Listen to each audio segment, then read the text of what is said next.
Hello, everyone. Welcome to LOCKBEARD Phenomena number 85. Tucker Talks UFOs. It's Saturday, April 22nd, 2023, 6 p.m. Central on Saturn's Day. See, Uncle Bones is first in the chat, then Lady of the Woods. Welcome. Mr. Lee's here. He's been a no-show on occasion, but he made it tonight. Like her new avatar. Got out the electric brushes. Designing your own type font. Probably for the next 2 years.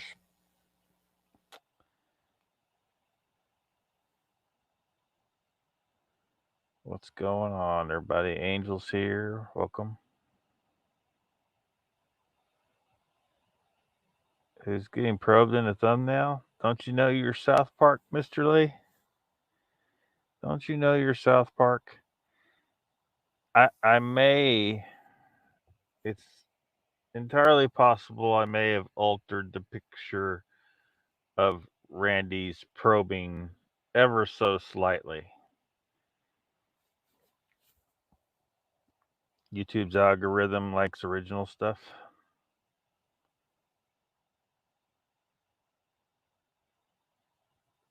Miss lady says, "Oh yeah, I missed that and could have done without it." What did you miss? What did you miss? Not a fan of crass and crude. I'm sorry.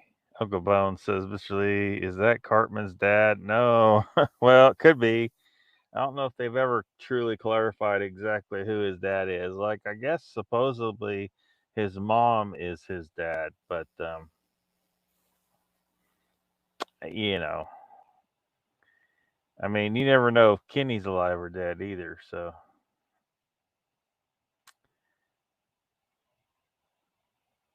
you missed the probing, old lady select division.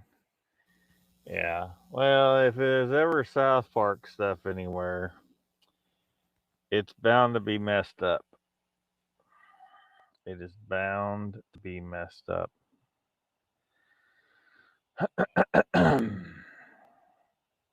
Yeah, we got 8 in the chat.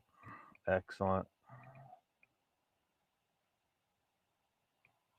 Let's see. We don't got a lot of.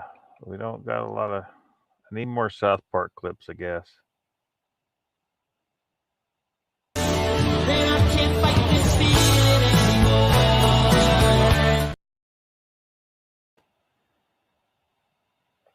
Yeah. There's little Ike, he got him some action from his kindergarten teacher. Level out, come on. Timmy.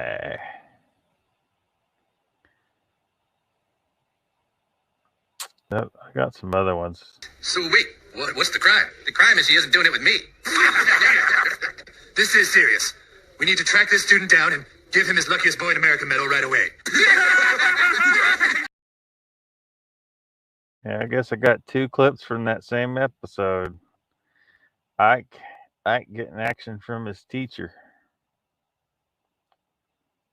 Where's Ruthless at? I had poor Ruthless beside himself last night on the monkey stream. Talking about doing mean things to cats. Somebody brought up the subject in the chat of a ritual involving mirrors and water, to which Ken is not his response is, I'm not talking about that. And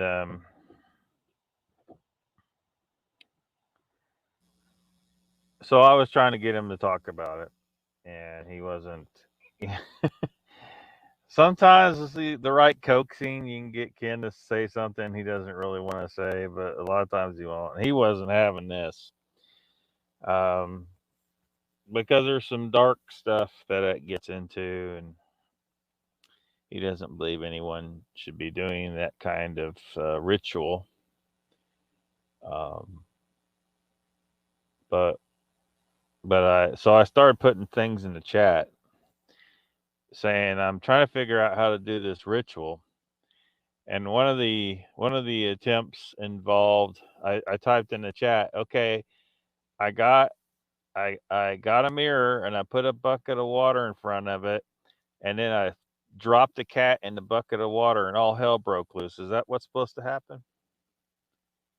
And of course, Ruthless loves cats. I don't know if y'all noticed, but Ruthless loves cats. And he's like typing in, leave the kit alone.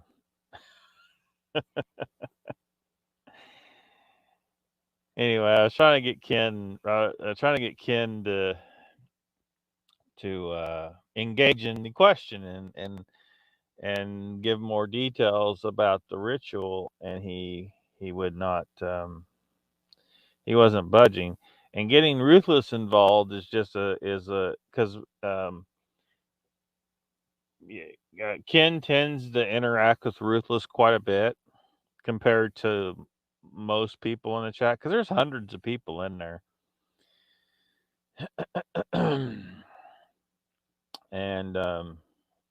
he interacts with me pretty well too.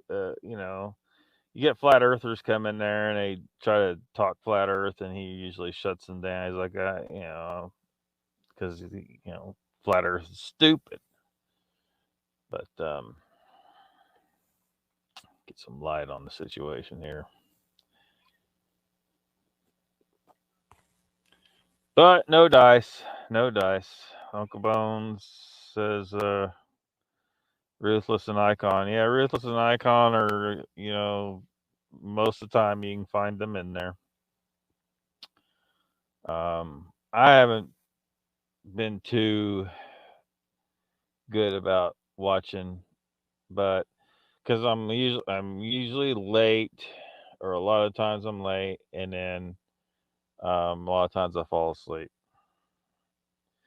But yeah, I think you probably noticed I've been taking screen clips out of Monkey Stream, Tattooed Monkey Stream, and making some shorts out of it. Put little monkey nuggets in the shorts feed. And like even one of them, I don't know if he knows I'm doing it or not.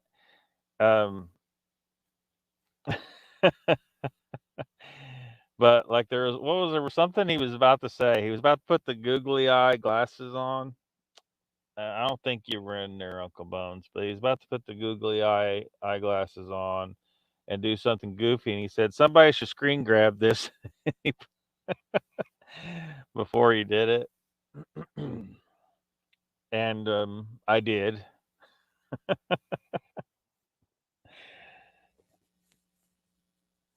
But it sucks he deletes all his live streams. If he put up all his live streams all these years, man, he'd have a ton more videos.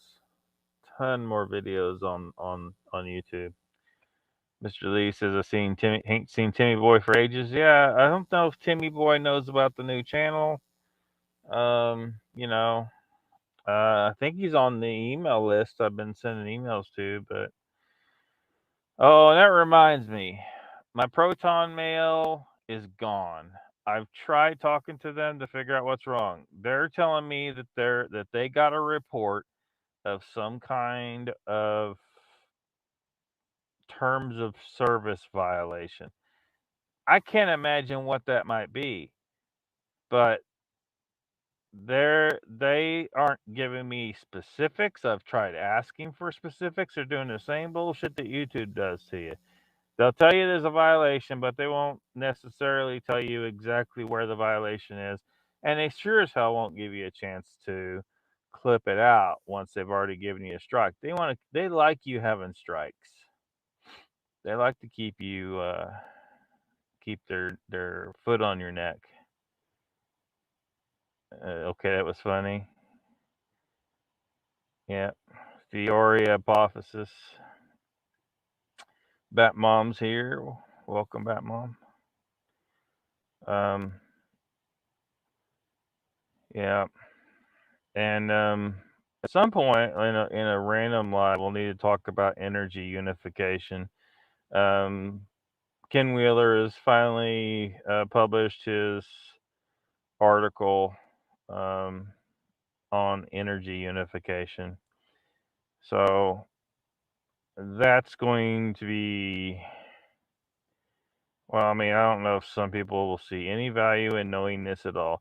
Knowing how your universe actually functions. Like we went over the article he wrote on Ghost. He tries to keep it short and sweet and tries to keep it to where people like write it so they understand, because people are always giving him shit because they don't understand what the hell he's talking about. Because there's a lot of words that have 5 syllables or more. But like oh, just it's anyway. So, but again, I don't know if anyone, because is giving the scientific explanation for ghosts taking the magic out of it for people, and they just don't want that to happen. They don't. Like, I want to know the scientific explanation, because I know there is a scientific explanation for every damn thing, and you just got to figure out what it is. And it just happens that Ken Wheeler is the one that has explained it. Explained it all, really. With energy unification, game over.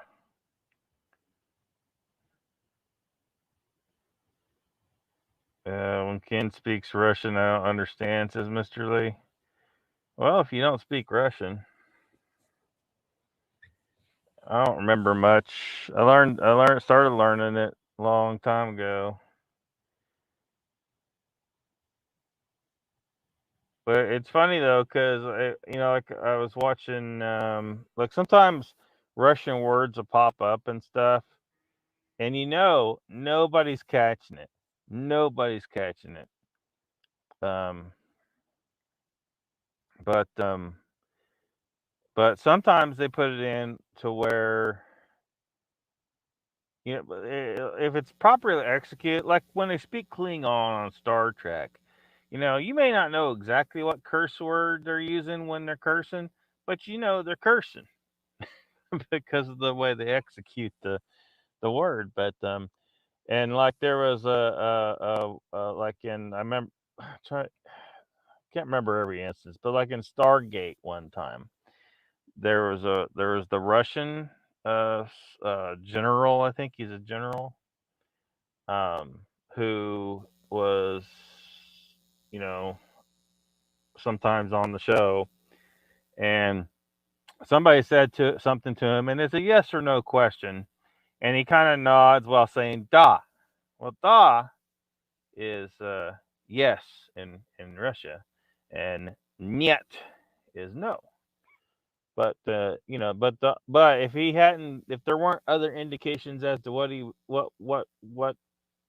the word was, a lot of people would not have caught it. But hopefully, a lot of people saw that and they kind of got it, which is good. It's good for people to start learn these words, because the Russians might rule us pretty soon.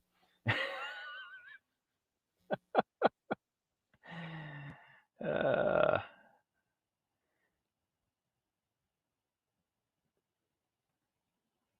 let's see, because sometimes Ken doesn't know what he's talking about.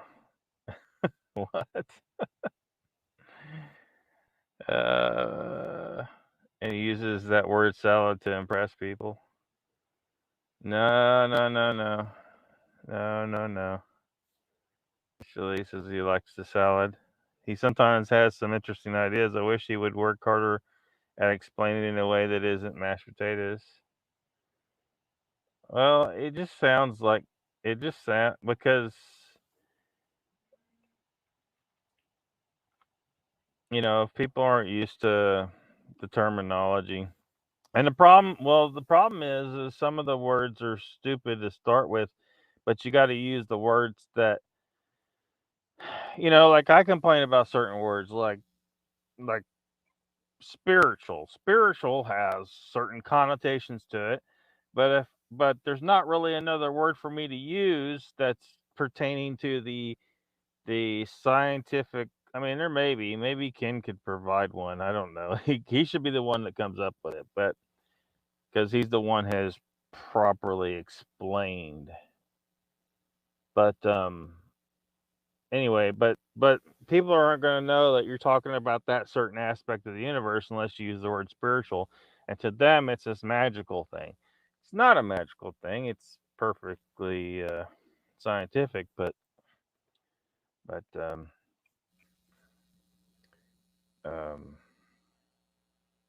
just a lot of words like ghost. Ghost is again carries a lot of connotation to it. There's a lot of words you got to use. I saw Ken doing the video about the energy unification the other day about the article, and he brought up what word was it? Counterspace. Counterspace. Well, he thinks it's a kind of a dumb word for it, but that's what a lot of people are using for it. And I think it's a dumb word too, because counterspace is something you got in your kitchen. I mean, you could try to use some science fiction words like subspace or what, just, I don't know. This is something we need to work on, right? Because this is a science that is counter to the mainstream bullshit where they're talking to you about ridiculous crap like space time as if it's a thing, or dark matter, or dark energy, or quantum foam. Just all this ridiculous shit. They're just, you know, just it's just crazy all the shit to come with. So you almost got to be careful to come up with terminology that is specific to what he's talking about, and don't use their terminology, even though that term would really kind of apply in some cases. But one term don't apply to shit is quantum.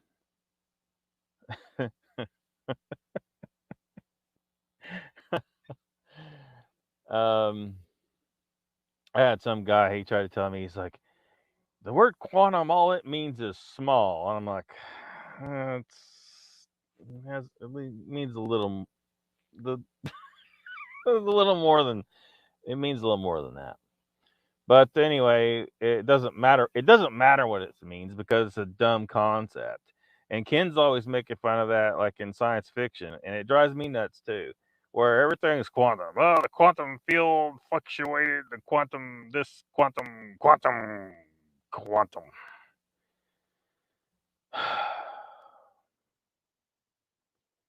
It doesn't. It doesn't. There's. It's the dumbest thing in the world.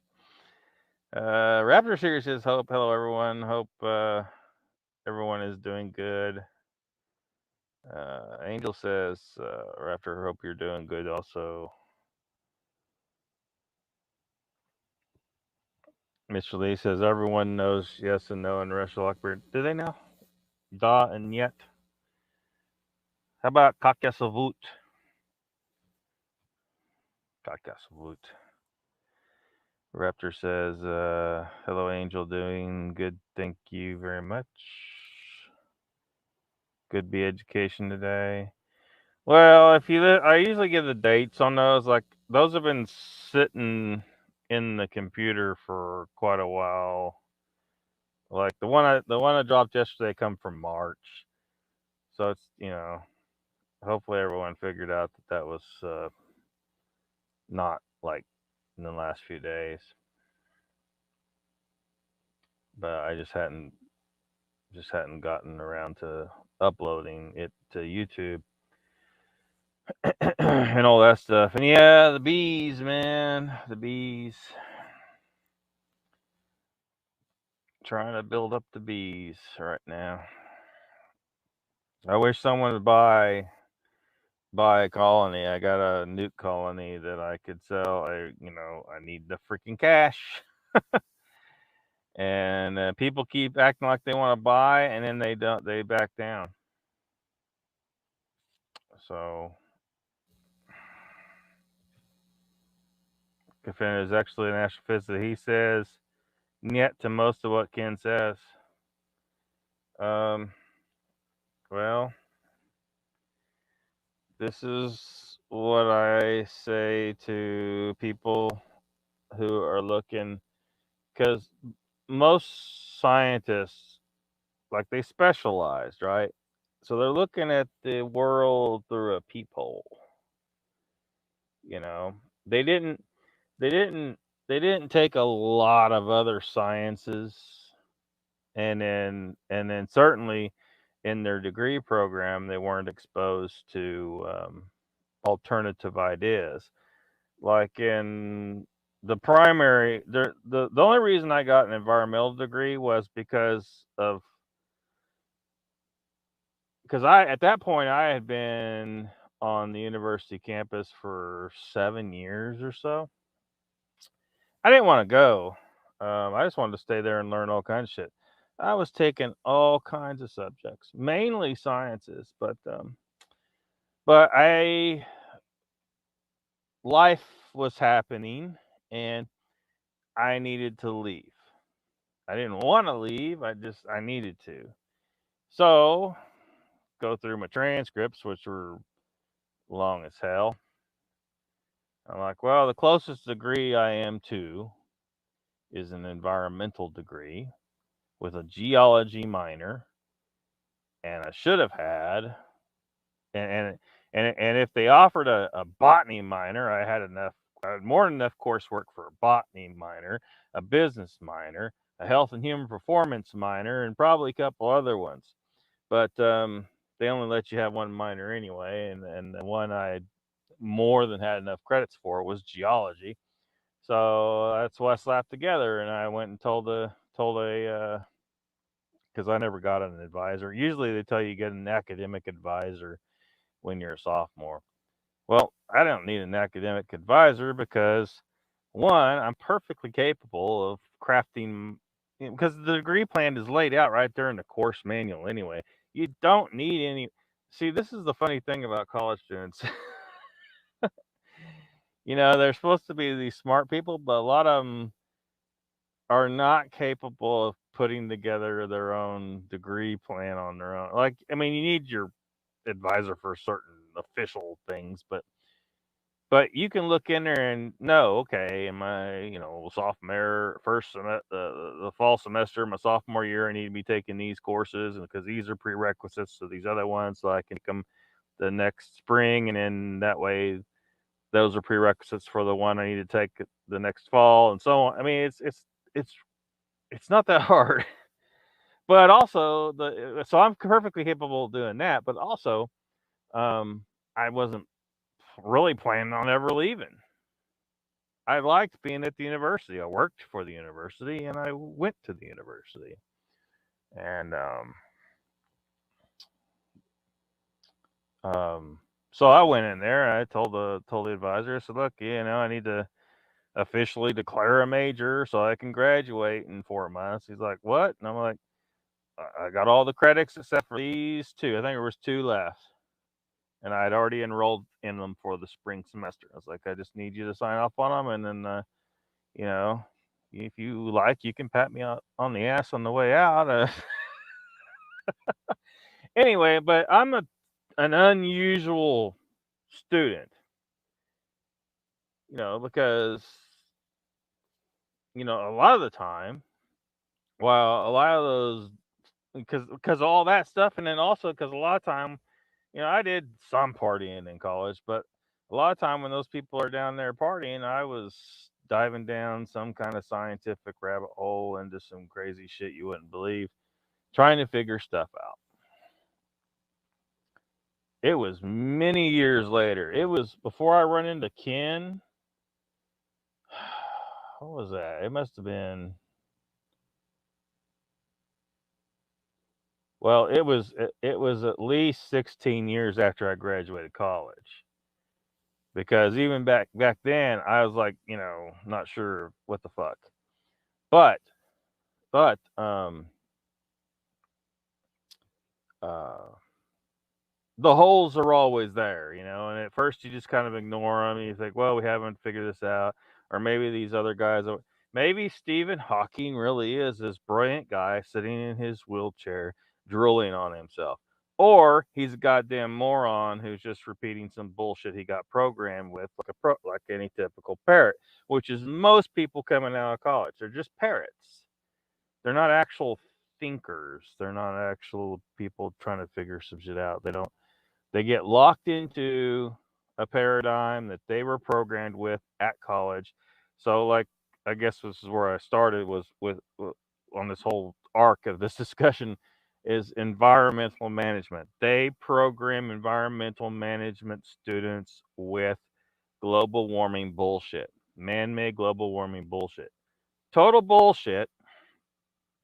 But they all come out of it believing it because they're looking through that peephole. They were told what they were told to think, and they're so specialized and focused, and they haven't spread out their learning to a wide variety of sciences to help you break down the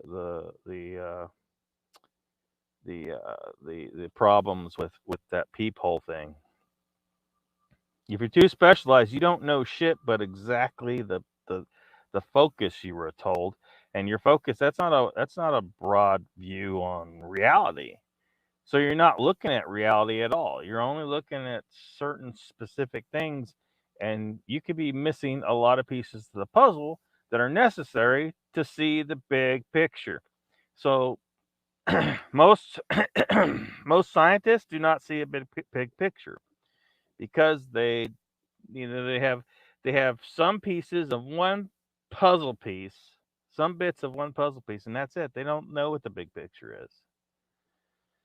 Um, and and on top of that, there's the ego issue where they've dedicated their life and they've believed this thing for so long that they are not um they are not willing to consider that they have been wrong for 20, 30 years, especially the ones who have been involved in studies and or they're on a government grant. When the money, especially you're dealing with millions of dollars in grants, there's no way they're going to listen to shit because, you like those guys at CERN, right? I don't know how many tons and tons of money is just flowing into CERN. Those guys might as well be playing with Legos over there because they're not discovering shit. They think they're bumping a bunch of particles together, and they're not. They don't understand the basic nature of the universe. They need to talk to Ken. Ken's the one trying to explain this shit. There's a few other people out there, but that know. Some of them because of Ken. Myself because of Ken because I didn't know. I just knew there were some problems with this thing and that thing, and the shit didn't add up. The shit don't add up, and atheists need to be checking in because especially if an atheist sees a ghost and they're like, okay, how do I reconcile this shit? Well, you reconcile that shit by going and talking to Ken because ghosts is thoroughly explainable with scientific principles if you're not, locked into mainstream science bullshit of just denying the spiritual altogether. But that's hard for people to wrap their minds around. It's like, how can you scientifically explain a ghost? Well, go back and see the article that Ken wrote, and that starts to explain it, But you can get deeper, but you kind of just you gotta really you gotta dive into field theory. So, all I can say is your good friend um, ought to step back and give it a chance. Give it a chance. Because then some doors are open. Once your good friend understands, a whole different door in the universe opens up. Yeah, I mean, people have people have no idea. No idea. Raptor says, "Who is the guy Lockbeard is talking about? Is he a scientist or on TV?" Um, well, most of mainstream science would say this guy is not a scientist, but those people don't know what the fuck they are talking about. Ken is on the Mr. Lee posted the link down there. I see, and to me, he is probably should be considered the world's leading scientist when it comes to explaining how the universe actually functions. The nature of the ether, field theory, magnetism, everything like that. Um, so so if you choose not to believe in ghosts, for example, because you can't see how it fits in a scientific worldview or an atheist worldview. Well, the reason why you can't see that is because you're operating off mainstream science, which mainstream science blows all kinds of bullshit smoke. I mean, they're even trying to say, well, the multiverse must exist and blah, blah, blah. Well, how? No, it must not. Just because you guys have some, your math is all wonky and you can't figure out why, doesn't mean there must be dark matter and there must be a multiverse and quantum foam and they have gone down the wrong road. So I don't know what I don't know what's to say to mainstream scientists other than you need to go back to the drawing board, and if you would you know look at Ken Wheeler's materials, um, you will get down the right path and you might actually accomplish something. Because at CERN, people have been worried about CERN. People have been worried that CERN's going to accidentally create a black hole and destroy the freaking Earth. Don't worry, that's not going to happen. Those guys, all they're doing over there is wasting money and jacking off. That's all they're doing. Interesting guy with interesting channel. Hey, look, genius makes you crazy. Check him out later. Yeah. Lady says, good friend of mine. My good friend is a friend of mine, and we have varied and interesting discussions about possibilities. We don't need no stinking Ken Wheeler. Yes, you do. Look, everybody needs a little Ken Wheeler in your life.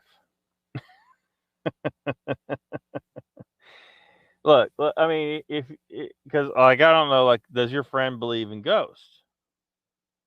Because how do I haven't personally that I can recall seen a ghost, but a lot of people have. It's pretty well known that ghosts are real, but mainstream science can offer you no explanation for that shit because the science is wrong. Once you get the science right, everything falls into place. Right down to the double slit experiment. The double slit experiment, that's kind of it's just so damn ridiculous. Like, we're gonna do an experiment to determine if the fucking thing is a particle or a wave, and then they got results sometimes for particle and sometimes for wave. So instead of going back to the drawing board and starting over and thinking, okay, maybe we did, we made the wrong suppositions to start with. Maybe the experiment was designed wrong. Maybe this experiment, there were some major flaws. Maybe something is wrong, because we should get this answer or this answer, not both at different times, but both. What did they do? Mainstream science? These morons, these imbeciles, they threw up their hands and said, it must be both. No, it must not be both. It cannot be both. That's not logical. That's not reasonable. That's not scientific. That's absolutely dumb fuckery, is what that is. But that's what they did. So when you're dealing with mainstream science that does this shit, and then when they make observations they don't truly understand, they start dreaming shit up. It must be dark matter and dark energy, and this is how we explain this shit. There's a bunch of shit out there that we can't see. When you call it dark matter, you suddenly just matter, right? Well, that's got the pretty heavy connotation of something solid out there that you just can't see. No. This guy's. I'm done. I'm done with them. They've made so many. That they failed in so many ways. Ghost or real? Mr. Lee says, I've seen him with my own two eyes.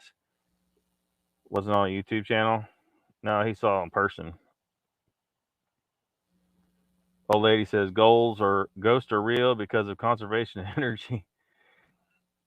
No real life. No genius does not make you crazy. Don't say it don't have to make you crazy, but you know how the little saying like, everybody needs a little Kim Wheeler in your life. Alas, that may be the first time those words have ever been uttered. Yeah, put them on a T-shirt. I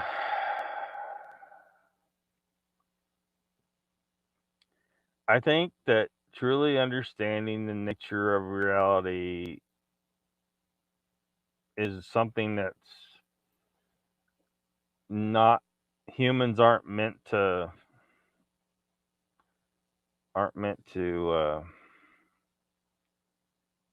have, to do, to be. Part of the reason why this reality works because everything is kind of in this little isolation state, interacting within this reality. And anyway, I'm not sure that truly understanding the reality of the true nature of reality is something that would leave you completely sane after you're there.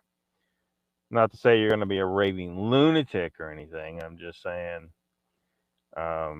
your perspective is changing everything forever, and you end up possibly a little bit of a recluse if you weren't before, because it's hard to deal with people even worse than it was before. Stuff like that, but because these people can't really understand, and you're constantly having to, if you try talking about it, like, you might as well just beat your head against the wall, because people, for the most part, these people didn't understand. Most people do not understand mainstream quantum physics, so they sure shit ain't going to understand the alternative to it, with which they'll have zero familiarity. At least for quantum physics, they've been listening to all these douche nozzles on TV all these years. With mainstream science, you're constantly got Neil deGrasse Tyson, Michio Kaku, and all these yahoos on TV talking their bullshit. Stephen Hawking drilling on himself. Stephen Hawking, all time will eventually go backwards. No, you dumb fuck. Time is not going to go backwards. That is so goddamn ridiculous. Makes you crazy. Genius just makes the crazy really, really interesting. Lady in the Woods, one way to put it, yes. Mr. Lee says there are aliens walking around among us telling you your neighbor could be from another planet. Oh, Mr. Lee. Mr. Lee. You need to get better pictures of the UFOs coming around your house, man. Those weren't very big. We'll see some good stuff here in a little bit, though. We'll see some better stuff. But look, these UFOs are just not from another planet, man. They're just not. They're from here. They're from right here. Just outside your visual range most of the time, perhaps. These guys are trying to figure out how in the hell. You'll see. They'll talk about that in one of these videos here in a little bit. They can't figure out how in the hell do these UFOs travel at extreme speeds through water without just smashing their ship. Well, actually, I want to try and see if I can get Ken to say it himself and put it in like a short or something. But I don't know. So it's hard to get him to say stuff on live stream sometimes. He just don't feel like it, or he just kind of reads and skips on. It kind of matters what he feels like talking about, you know. Sometimes he don't want to talk about it. Sleeping Beauty's here. Welcome.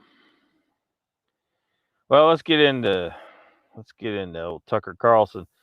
Tucker was interviewed recently on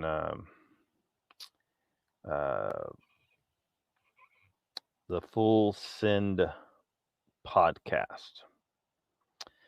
And they talked about, mainly, current events type stuff and whatnot, but UFOs came up. So it's about 10 minutes a clip. So I don't know if we should break it up or not. Let's just see how it goes.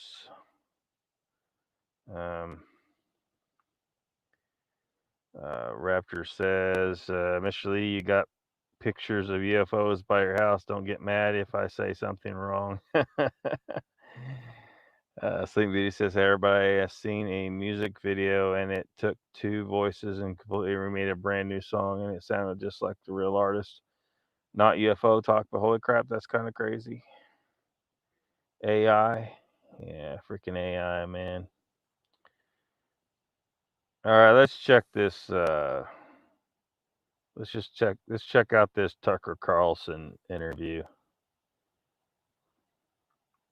Not true. It doesn't seem true to me. Like I don't know what the truth is, but I can tell when someone's lying. It's like my one gift. And I would see these people lying and I'd be like, why are they lying? Like, I know they're lying, but why? And so I really came to this like at the age of 50. Like you're almost dead when you're 50. Like that's very late. What was it that made you? Well, UFOs, like I never for a second thought UFOs. But what changed your attitude at 50? The evidence. Which is what? Well, oh my gosh. At this point, it's kind of come out actually. Uh-huh. The Pentagon was required by the last defense authorization bill to like produce some of their files on UFOs. And it turns out they have known about this since the end of the Second World War, which ended in 1945. Been a huge increase during the war as well. Huge increase in UFO sightings, in UFO crashes, et cetera, et cetera. And it turns out the federal government has been tracking this for 80 years and lying about it. So why? Well, that's a great question. And I can't answer it. I have theories, but I don't know. But here's what I learned. The first question is this real? Or am I just being a crazy person who's spending too much time on the internet? Well, this summer, we got a call. We didn't reach out. This person called us. Lexi, who's standing right there, who's a genius, one of our producers, gets this call from this guy who's a tenured Stanford medical school professor. And he wants to come on the show. Now, this guy has a couple patents, and so he's rich. And he's got tenure at one of the most prestigious schools in the world. So, like, he's not a flake. He comes on, and he's like, 11 years ago, the U.S. government reached out to me because I'm an expert on head injuries, on brain injuries, traumatic brain injuries, as a physician. And they had all these court cases from families of U.S. servicemen, over 100, who'd been killed by UFOs. And the Department of Defense was refusing to give them death benefits or medical benefits. And I'm like, And he's like, so they're in the courts. And I was like, there are over 100 servicemen killed by UFOs? Like, what? He's like, yeah. And there are court cases about it. I'm like, why isn't this on the front page of the New York Times? I don't know. But he goes, I'm involved in it. I'm one of the researchers. I'm the expert witness in these cases. Holy shit. What does that mean? And he's like, for example, UFOs appear to be attracted for whatever reason to nuclear energy. So at nuclear missile bases in the upper Midwest, for example, nuclear-powered aircraft carriers, nuclear-powered submarines are all getting buzzed by these objects, including underwater. And in a number of cases, these things have landed on military bases, including famously in Germany, in West Germany in the 70s. And servicemen have approached them. Like, what is this thing? There's this like giant glowing thing on the base. And they approach and they get traumatic brain injury. Like they are rendered. Like, they get brain damage or they're killed. And he studied their brains. And they have, this is all totally real. This is the Department of Defense, dude. And they've all had this damage from some kind of powerful energy that we cannot identify. So then this guy's like, wow, he's just a scientist. He never believed in UFOs. He's like, this is real. I cannot believe this is real. This is like crazy. He should do research on it. He's still at Stanford. And it turns out that actually, yes, these things have been shut down and crashed, and the US government has the wreckage, and it's being held by defense contractors, Raytheon, Lockheed, which are big independent companies, but that work for the US government. They're really part of the Department of Defense, but they're separate. So the sunshine laws don't apply to them. You can't actually get information from them. It's a very tricky way to hide information. And they have the wreckage from these crafts. And I'm like, really? Are we positive these aren't like advanced Russian or Chinese? No, of course not. So is it more like the government or whatever is just this good at hiding it, or people just don't care?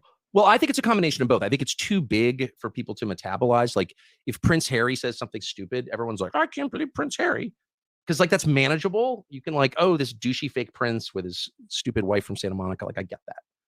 But the idea that we're not alone in the universe and we're getting buzzed by these objects whose behavior defies physics, like that just explodes too many categories in my head. I just can't deal with it. And I think that's part of it. But I'll tell you this, the most interesting from my perspective, I don't know if it's a consensus, but a lot of people, serious people, not crazy people who study this stuff, US government employees, seem to believe that these objects are coming from under the oceans. So the conventional view is they're coming in from outer space. There's not actually a lot of, something enters the atmosphere, we can see it on satellite, and there's not any evidence of that actually. Maybe it's happening, but we don't know that it is.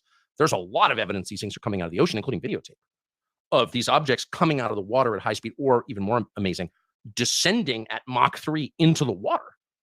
And then, of course, we have a huge submarine fleet. What the fuck? Then we have a huge submarine fleet, American, but also Chinese and Russian, underwater with pretty sensitive measurement devices, sonar, etc. And they have recorded these objects doing hundreds of knots underwater. So let's just stop there. Wait, what's knots? It's 1.1 miles per hour. It's the way that we measure objects in the water. It's 1.1 miles. It's a little more than. It's really damn fast. So I've tried to convey what we're probably dealing with here. All right. Imagine, man, I just don't know if I can, I don't know. I'm going to try.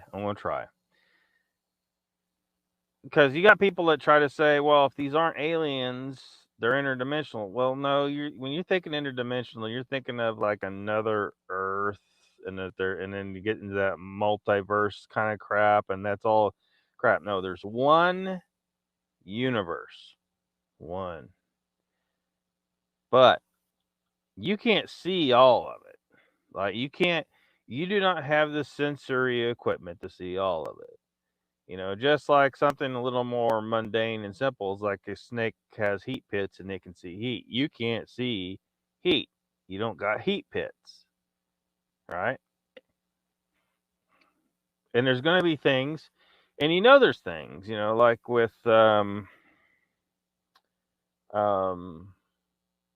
certain types of light that are not visible to you, but we know that they're because we've been able to invent some technology that helps us detect that light. We don't have the biological equipment to detect that light, but we can make it. We can make technology sometimes. When you're looking at radiation, you can't see radiation, but it damn sure affects you. You can't touch it, but it affects you. So now imagine that, because you only have the equipment to detect certain things, and there's things around you that you can't detect at all. You can't see them, you can't feel them. Entire ecosystems of things. And they have their own equipment for existing within their ecosystem that's, in a layer of our reality that's just that we don't normally interact very much. But there can be some level of interaction. And some things may have an existence in both realities, right? But not be aware of both. There might be some things that are aware of both in some weird way, and we just don't know it yet. Like when someone's cat is sitting there looking at something, or dog, and you're like, there's nothing freaking there, but the cat or dog sees something there. You know, they they seem to be able to perceive beyond what humans can in certain ways. Now, if you got these so-called aliens, which I don't think they're aliens at all, they evolved here. They're clearly an offshoot of humans. Um, Very possibly still 100% totally Homo sapien, actually, and just a race of humans that somehow are existing in this just outside our visual perceptive range or whatever. See, when Tucker's here talking about, well, we seem to think they're coming out of the ocean. Well, again, this is assuming that you're dealing with something that lives in the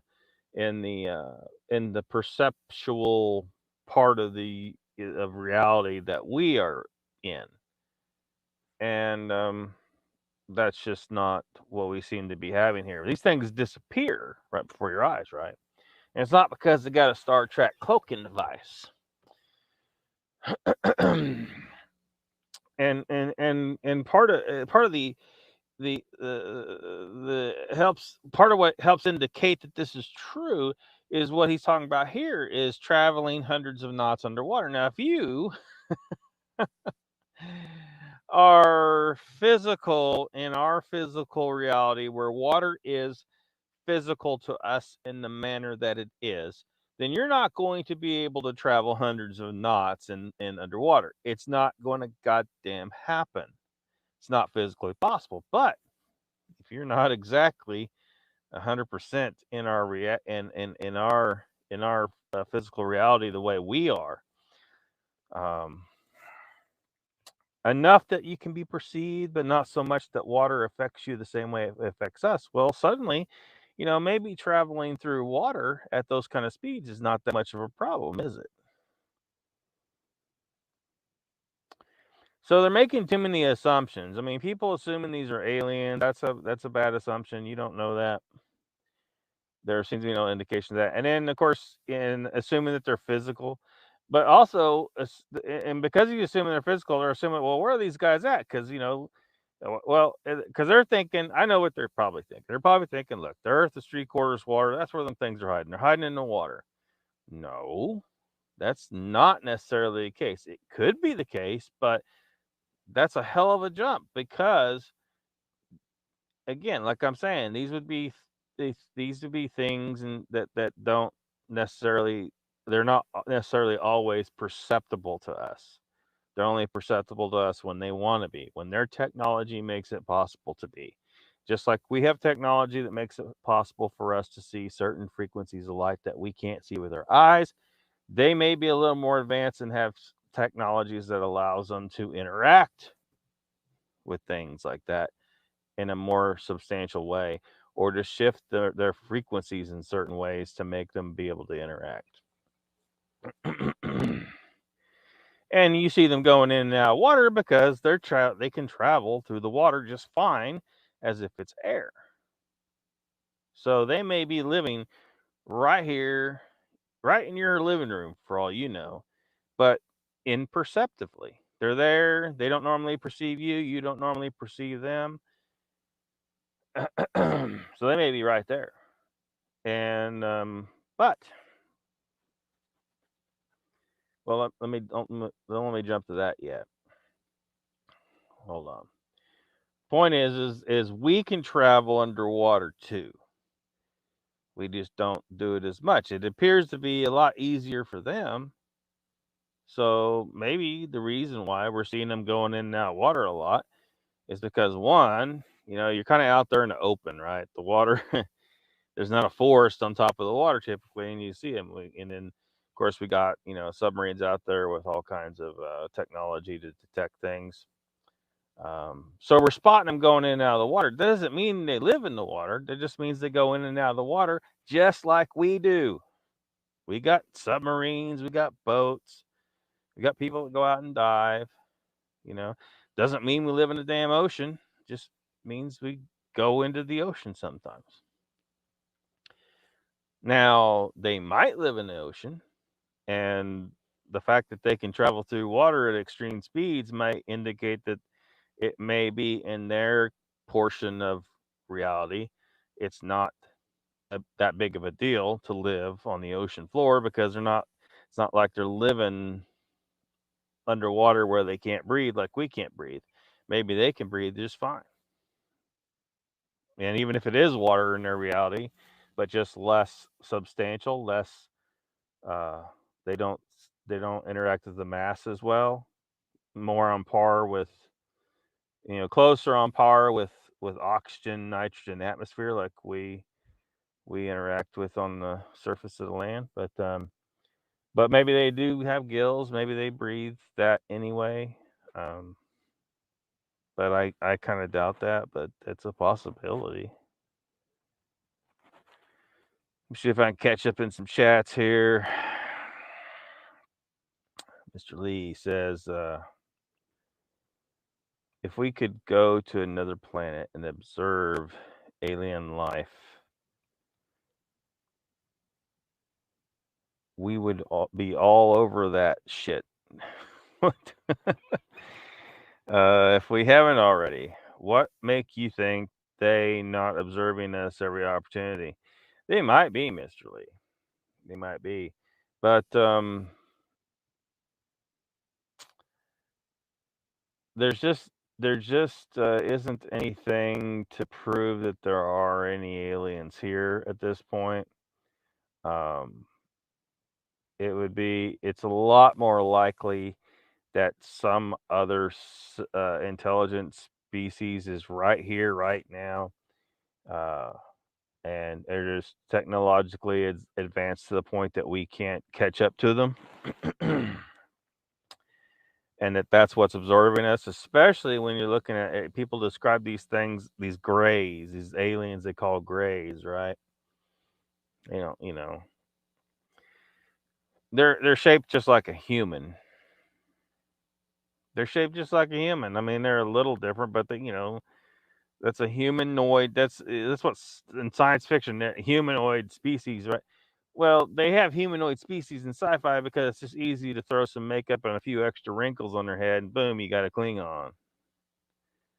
When the reality is look at all the strange life just on our planet. You got cuttlefish, and you got centipedes, and just fungi for that matter, mushrooms. Reptiles and birds and all these different kinds of forms, and the alien that happens to be observing us is shaped like a human, just a kind of a chihuahua version of human. Nah, I ain't buying it. Because we got all these strange shapes on our own planet, and that means whatever aliens are out there, that man, the strangeness could be way beyond what we have on our own planet. As far as what kind of why is it that this so-called alien is shaped like a human? And I think it's because they come from here and they are evolved. They come out of our evolutionary line. They're related to us. The first aliens we encounter probably aren't going to look that much like us by far. So that's why I'm not saying I'm not saying that aliens might not come and observe us. I'm just saying that those things, not aliens. Um, Now, there's also another consideration that science fiction never makes, and a lot of people don't make. And the consideration is that because right now, we're starting to get we can observe, um, planets around other distant stars. We're starting to get where we can kind of figure out, are they planets that are similar to Earth? Can they support Earth-like life? There's no reason to think that eventually we won't have the technology so dialed in and so good that we can practically get video, uh, you know, observed from Earth of other planets, and so we could see what's there without going there. Now, there's some alternatives to the technology of that type. We really don't want to go down the rabbit hole, but there's an alternative. But forget that. um, remote viewing, astral projection, that kind of stuff. Um, so at some point, you got to ask yourself: Do you really want to throw a bunch of people on a ship on a dangerous mission that's going to take years to get to another star system just because you're curious about what's there? When you can just go look at the Super Telescope 4000 and just look at them. Yep, those are some weird looking aliens on that planet about 50 light years away. Oh shit, they look pretty deadly too. Yeah, it's a good thing we didn't go there. NASA, it's a good thing we didn't go there. Those aliens would eat us as soon as we stepped off the damn ship. Yeah.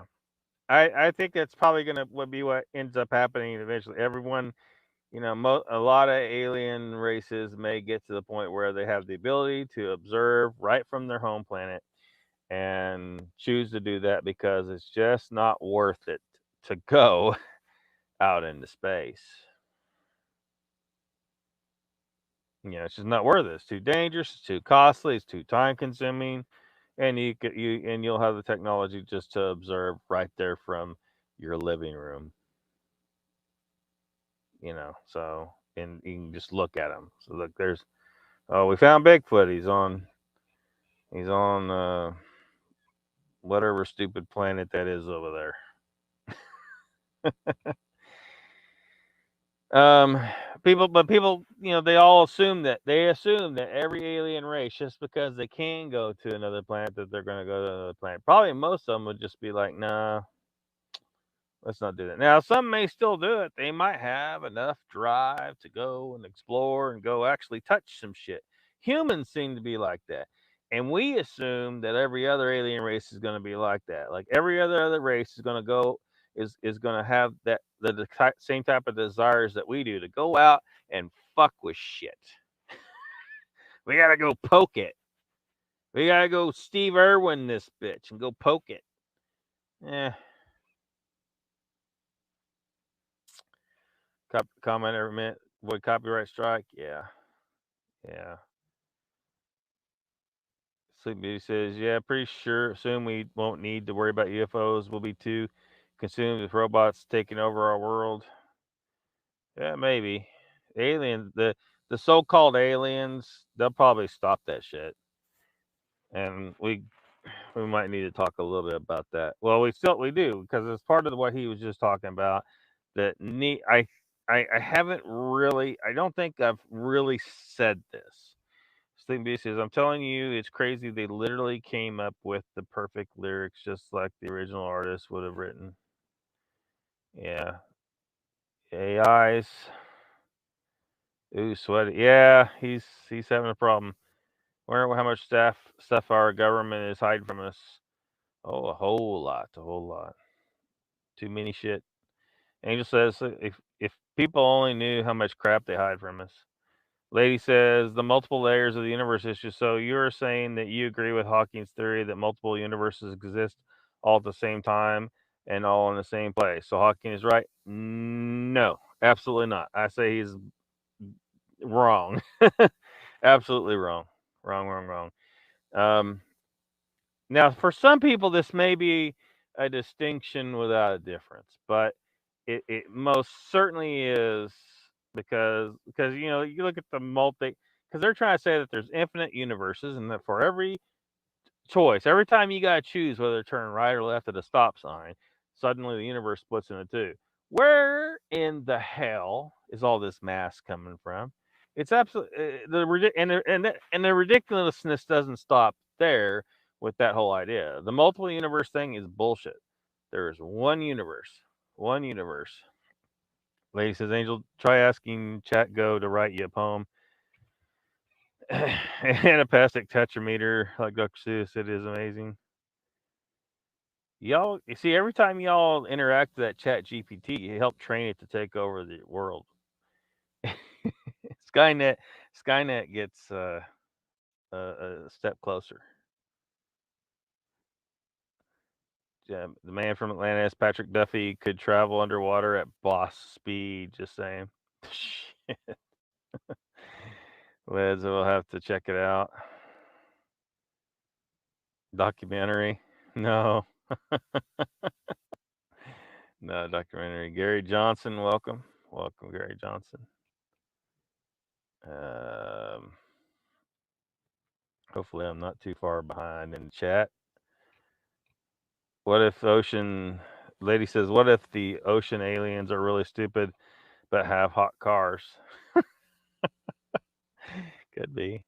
Lady says, what if the water and air are the same thing to the aliens? Yeah, it's kind of what I'm saying. Not necessarily the same thing, but that that that water, like when they're traveling through water, that either the water has drastically reduced physicality to them or zero physicality at all. Like it could be literally just empty space to them. I'm trying again, I'm trying to there's too much to try and explain. Um there's too much to try and explain. Okay. In our part our where we're at, right? You got I need to make fucking graphics and shit. So, you have water and the air is above the water. There's a little bit of gases that are dissolved in the water, but it's mostly there's water there, right? No air. The air is above it and the air is above the land. Now, what if in the with the tools they have to interact with materials like with these same materials, they interact with them in different ways such that when with the air maybe the air is more substantial to them than where the water's at. The water is less substantial to them than air is. So so it's like empty space.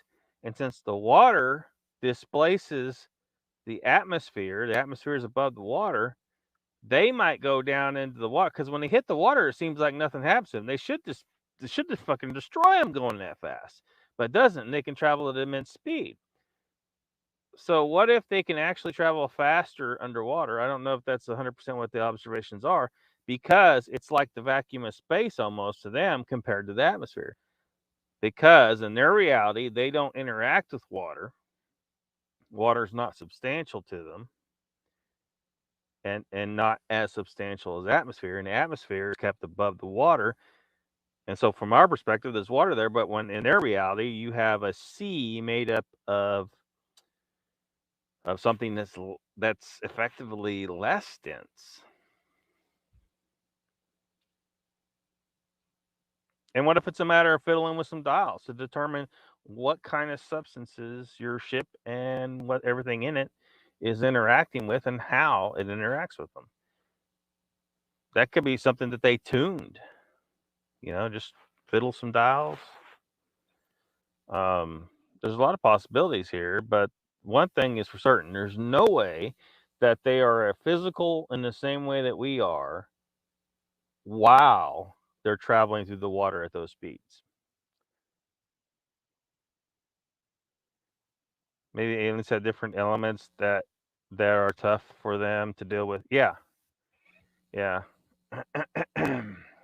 which is kind of what I'm saying. Like, what if the air is actually more harder for them to move through than it is for us, but water is easier for them to move through than it is for us.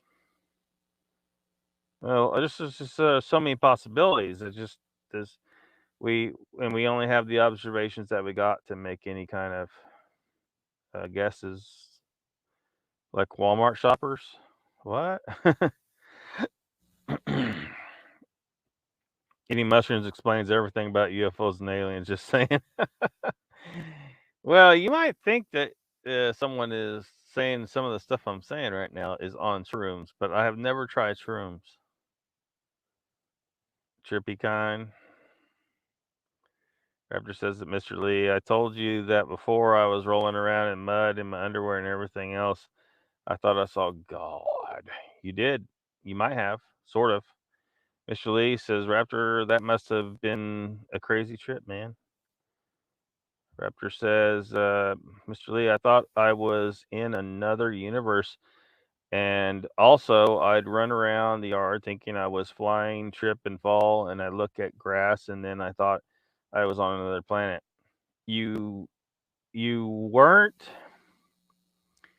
in another universe or another planet. You look what these psychedelics do, because you got to remember, you're dialed into this reality, and if you start fiddling with the dials, you start to be able to perceive more than what you're supposed to through the signal route, because you're a signal, right? That what you call you is a signal. You start perceiving more. So the planet may look different. You're still on the planet. You're just seeing more. You're perceiving more than what you normally will with your normal meat suit. Because your meat suit's made to make you perceive only what the meat suit perceives. And then everything else is walled off. But the biochemistry is designed to do that, apparently. The perceptions of that which you call the spiritual are supposed to be normally kind of blocked off or blinders put on so that you can have this individualized experience in your physical body, and you only perceive what's in this reality that this physical body is made to deal with.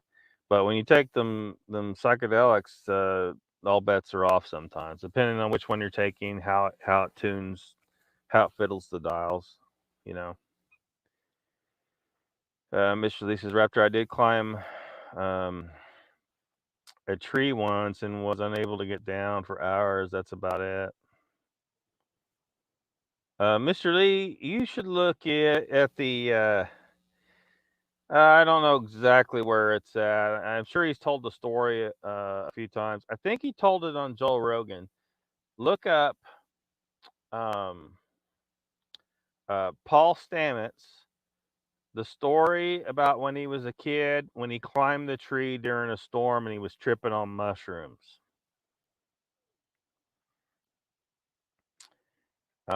You might be able to relate to that story. You can watch Hamilton's Pharmacopoeia, all about mushroom tripping and other stuff. Yeah. Um, First book I read long ago, decades ago, was a Paul Stamets book on psychedelic mushrooms. I think everybody should check that out. You'll learn a lot. Jen says, or maybe traveling through water is just the best way to get messed with by us.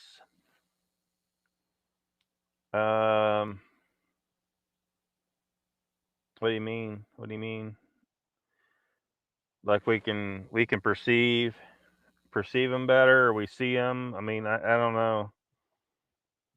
I don't know what you mean exactly, but welcome, Jen. But I guess this gets me to the part where, because he was just talking about Tucker was just talking about they seem interested in our nuclear technology. And I kind of have some thoughts about why that may be. They don't seem to like it, when they turned off all the missiles and stuff like that remotely. And if they're interested in nuclear submarines too, that are they're not blowing anything up, but they're like even because normally, I say normally because occasionally in nature it seems that it happens where accidental concentration of fissionable material can occur. Um, like in a situation, oh man, good to get some geology going. Sometimes when you have, because if you have a magma chamber and it's cooling really slowly over a long period of time, well, what'll happen is the minerals that have um, the highest melting point, because as the temperature comes down, well, they will start to crystallize. They'll start to turn solid, and they'll form little crystals, and they'll sink to the bottom of the magma chamber. So you end up with a layer of that particular type of mineral. And as you come, or element, so as the temperature of the magma chamber is cooling down over possibly thousands of years, um, one mineral after another will solidify and sink to the bottom, solidify, and so you get this layering effect.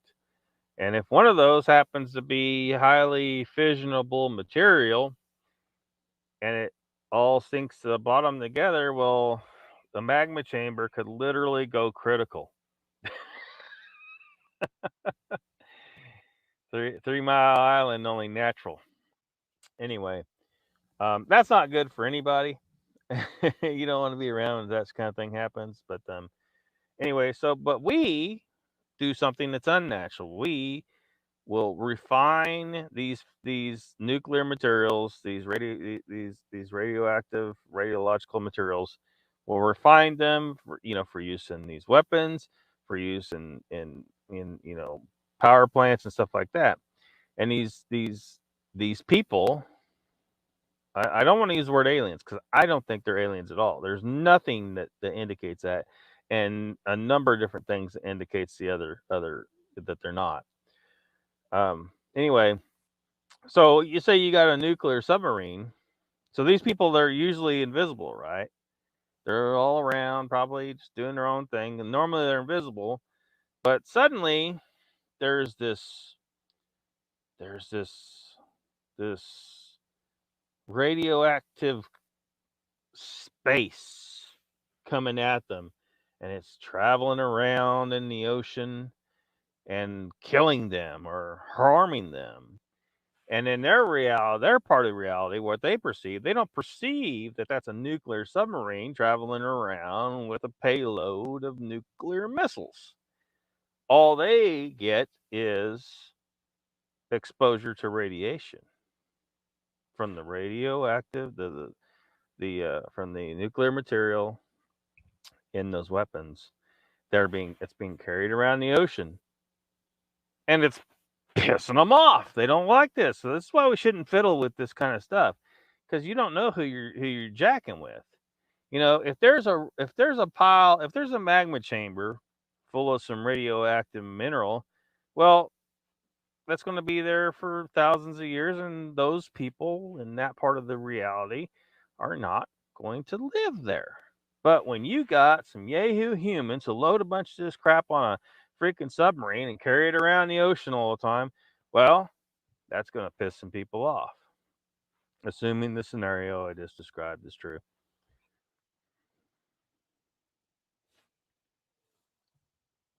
Got messed with. Oh well, too late. Not messed with.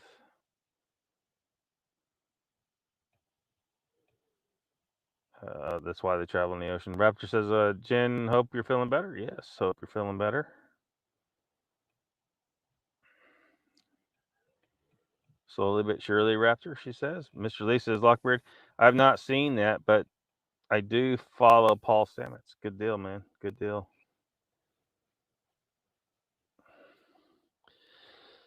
A lot of interesting things to learn from him, like You know, whenever he was talking to Joe Rogan, it was an interesting little exchange where portobello mushrooms came up, and then Paul Stamets says, "Well, portobellos, there's a problem with portobellos," and Joe Rogan wanted him to say more, and he said, "Well, I'll have to refrain from saying anything because it puts my life in danger to talk about it." Well, now everybody's like wanting to know what the hell, even worse, right?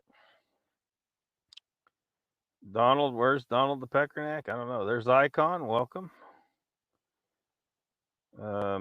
Missed everything again? No, he didn't miss everything, Mr. Lee. We have barely got started. Mr. Lee says Das Boot. Fantastic war film talking about submarines. Been listening in. Achaeos owes you poor folks an explanation of the ether and the universe. Well, there's a lot of resistance to it, man. A lot of resistance to it.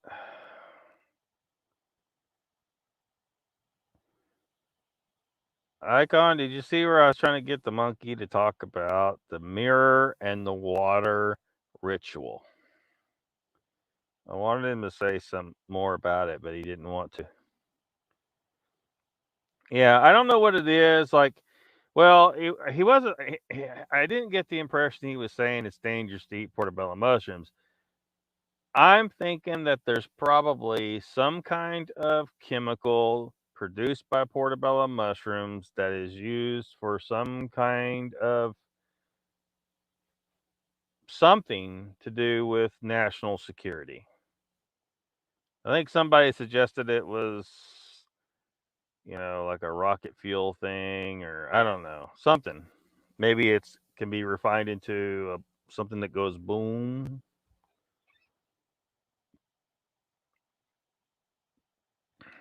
Little at a time.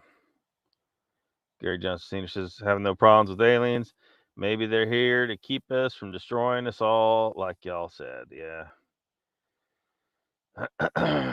I mean, I don't know. If I'm correct in my thinking that these are a type of human that lives in right here among us, but we normally just can't see them or touch them. Almost like ghosts, but not exactly, but almost like ghosts. And that our the only reason they are interested in us is because we are playing around with nuclear technology. I think that they're not here to destroy. They're not here. They're not here to keep us from destroying ourselves. They're here because they would really just like for us to be destroyed because we're fiddling with this technology they don't want us fiddling with. Now look, I'm sure them people. I'm sure they're out there listening. Look, y'all need to put all your support behind the Eternus Empire because we will denuclearize the entire world.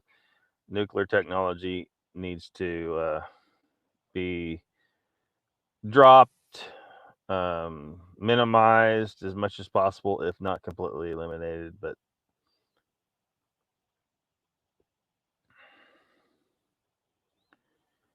F Google DuckDuckGo and said, I did, and I'm not getting anything of any. There's lots of talks about mirror magic and water, the elemental water and all that stuff.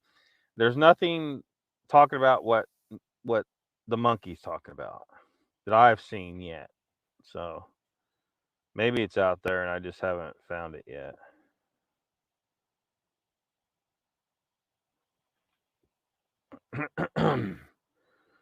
Let's catch some more of what Tucker's talking about here. Mile per hour, and a mile is a measurement that we use in the United States. Right. It's distinct from a kilometer, which I think is right. Yeah. Common in Canada. But anyway, these things are moving at impossibly high speeds. So just like, let's just apply common sense for 1 second. If I take a 45 ACP, you know, a 45 caliber handgun and fire it at you underwater in, say, a swimming pool, 50 feet away, you can catch the bullet because the resistance is so strong from the water that objects can't move that fast underwater. We know that. But they are, and they're moving without any visible means of propulsion. So no wake, no bubbles. Where have we like tracked that? All over speed? the world. All over the world. Really? Yes. On like sonar systems? Yes, from the submarines. And this has come out. Wow. Like some of this is in the New York Times. That's it's not like you have to go on the dark web to find out. So what, is there like aliens are living in the Earth's core or some shit? I have no idea. I'd only be speculating, but there is, I want to restate, videotape of these objects of unknown origin hitting the water and disappearing and then coming out of the water. And by the way, there was just last week, I spoke to a member of Congress about this who was on a military base in the state of Florida, where they showed him images of 4 of these things that, like a Raptor pilot, some American fighter pilot, took these images of these objects right next to his plane. But here's the most interesting thing. They got a thermal read on him. You know, they measure heat. That's one of the ways that, you know, we get a heat imprint. Like if we have a thermal optic, I can see the heat coming off your body. That's how we see things at night. The thermal imaging of this showed the heat at the bottom of the object and not at the top. And as the commanding general said to this member of Congress, he's like, that doesn't make any sense because heat does what? It rises. So you don't ever see a thermal image of anything with the heat at the bottom. The heat's at the top. It's cool at the top, hot at the bottom. How does that work? If I put a cigarette lighter under my hand, where's the hot part? Yeah. Right? So he's like, as a matter of physics, that can't happen. So to me, one of the most intriguing questions about all of this is, does physics actually describe the world around us?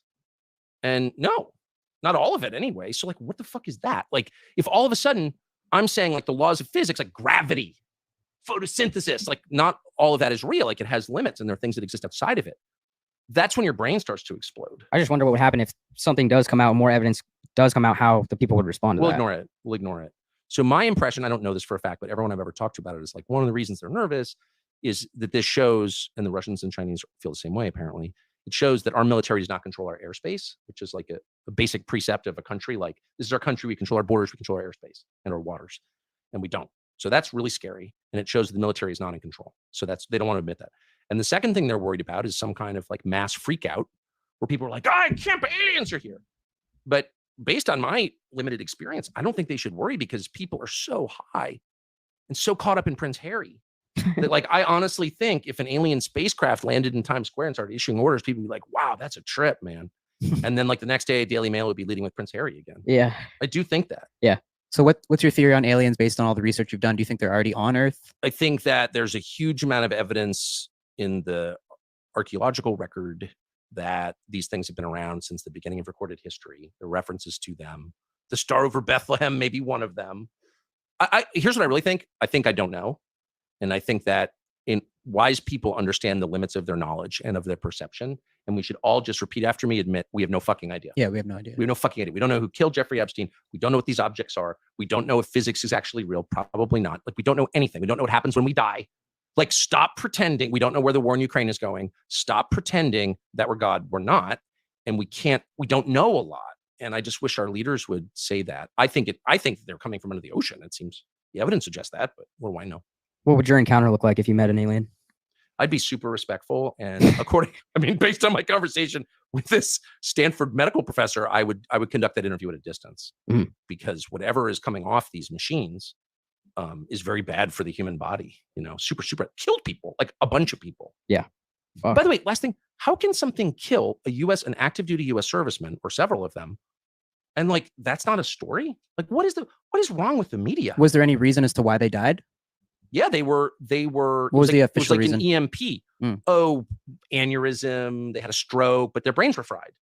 And the Department of Defense was screwing the families because they refused to acknowledge that they were killed by these objects, whatever they are.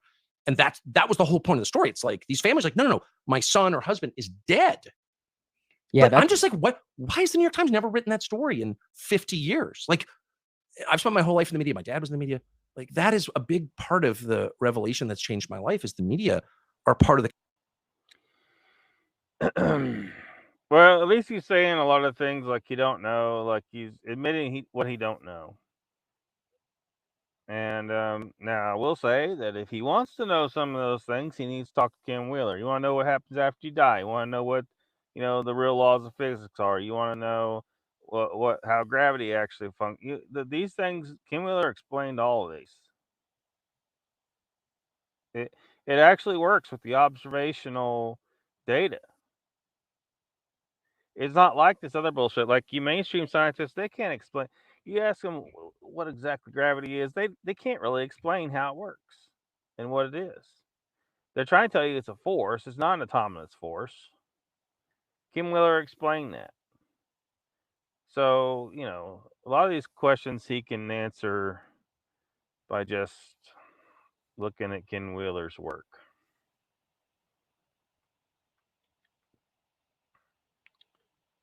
Mr. Lee says, "What is mirror magic, Lockbeard? Explain." Well, it goes way back into the long, long ago. They say that the ancient practitioners of the mystic arts would look into a pool of water, and because your reflection. The thing with the water is the water. Oh man, we're gonna get this is a whole nother rabbit hole because we talk about the water and its importance to what people call the spiritual and connecting with the universal consciousness and the molecules basically an antenna for consciousness. The molecule also stores information like a little hard drive. But anyway, so eventually people made mirrors like we have today, and and they do magic stuff. And then there's the dark mirror, the black mirror stuff, where you go in a dark room and you turn the mirror up so that it looks dark. You're looking into this dark mirror, try to contact spirits and whatnot. It's a whole thing. Icon says, "Glad to hear there's progress. I'd wager that hip will stiffen up and you sit around too long." Water manifestation. No, he was saying it basically. He said something. How do you put it? He said talking about water in front of mirrors or something like that. It has something to do with basically conjuring up something evil, and he didn't want to talk about it because he just he just he there was also some talk of spirit boards, Ouija boards as well. Basically, his stance on that is no one should ever jack with any of that stuff, and so he didn't want to talk about it. So he didn't give any real details exactly how the ritual would be performed.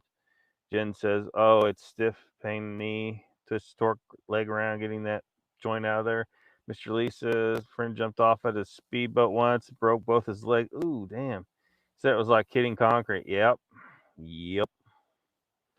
Yep. Jen says, "Then they pound that metal down into your thigh bone." Oh, damn. Completely agree. Nuclear technology should not be in existence. Yeah. Yeah, unfortunately we're stuck with it right now because we got a bunch of major governments to have it, and if we got rid of ours, well, they're not going to necessarily. They might say, "Oh yeah, we'll get rid of ours," and then as soon as ours is gone, they start shooting at us. So we got a problem that can only be really solved by world government.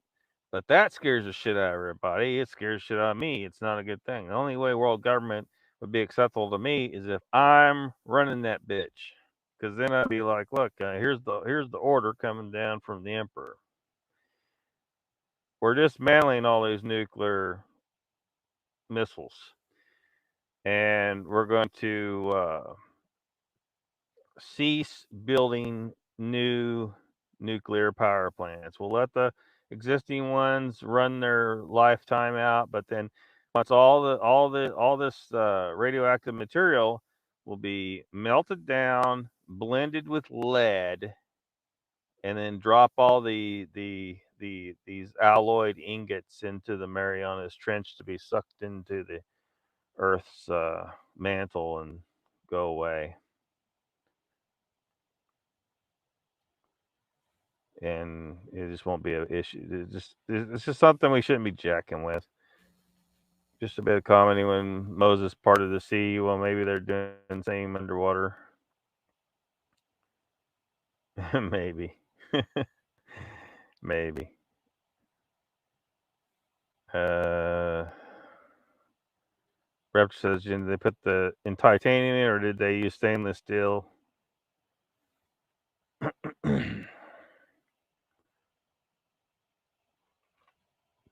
Well, if they were part in the water, I think that they would be able to observe that. They don't appear to be part in the water. Titanium and ceramic. Titanium and ceramic. They says both the aliens are AI constructions from Earth's future come back to visit. Presuming time is a 2 or 3 or 4-way street. Well, that would suck. But no, reverse time travel is absolutely impossible. Absolutely impossible. The universe is, there's just no way, like, that don't even make sense. Like, science fiction, it's fun. Hey, it makes for fun science fiction. But the reality is if anything, even so much as a molecule could travel backwards in time, that would be very bad. It just wouldn't work. It don't even make sense. It don't even make sense. People can fantasize about that stuff, but it don't even make sense. You can't swim upstream. Look, think about okay, look. I don't know. Here's a quarter, right? This quarter. All right. Time has to pass for it to actually exist, right? If there was no time, like, it's not going to be in a science fiction movie where, oh, we stop time and you see the quarter just there, right? Like, the quarter would cease to exist. In order for something to exist, there has to be time. There has to be time passing for it to exist in. No time, no existence. Nothing exists. And then if you travel backwards in time, if that was even remotely possible, logical, or if it was, it would probably break the universe. You know what I mean? But it's absolutely not possible. It's such a ridiculous concept that I think that all science fiction should just drop it. But they won't, because people love it too much. They're like, "Oh, this is amazing! If I could go back in time, yeah, if you could go back in time, you could screw all kinds of shit." There's no way you can go back in time without having some kind of paradoxical situation. Anyway, if it was, you have this crap where but see, this is where they have to create their multiverse crap in science fiction to make it work. Because if you go back in time and you change something that you didn't like, well, then that something didn't happen, which means you would never want to go back in time and change the damn thing. Well, that's a paradox. That can't happen. So they come up with this crazy stuff where, well, the universe splits into two different universes, where one universe is this way and that universe is that way, which means you didn't actually change shit in the original universe you were in. You can't. You cannot change the past. So even if you apply this ridiculous multiverse crap where somehow a whole universe of mass just appears out of nowhere because somebody changed one little thing, and where that mass comes from, poof. Anyway, the reverse time travel's absolutely impossible, ridiculous concept. Um, so even when we're talking about, like, people seeing pterosaurs and stuff like that, it seems like there were some people suggesting that maybe, oh, we're seeing through a portal into the past or something like that. No, well,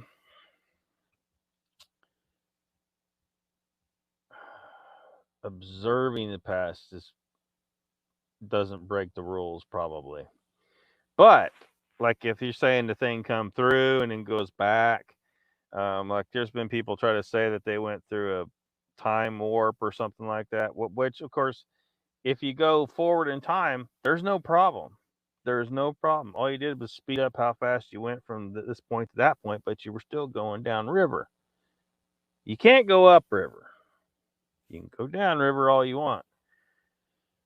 Eventually, we may have the technology to make that happen to some extent, but I don't know why anyone. Because once you're there, you can't come back. So why would you speed up time unless you like the world sucks today and you don't want to deal with it and you want to go to the future a few years and skip over some bullshit. Let's say you don't want to deal with the current war. Let's just say.